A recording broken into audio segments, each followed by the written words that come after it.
مواجهة من العيار التقيل، الأهلي المصري مع الاتحاد السعودي في كأس العالم للأندية اللي بيقام في السعودية.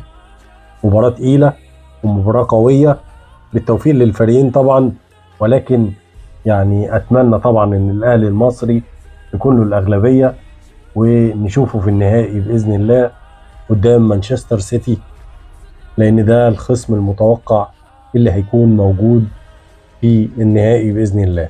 فبالتوفيق للفريقين، يعني متوقعين مباراة تكون قوية جدا.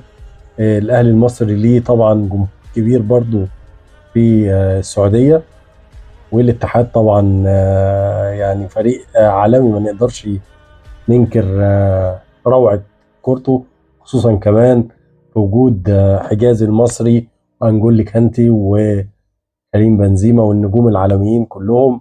فبالتوفيق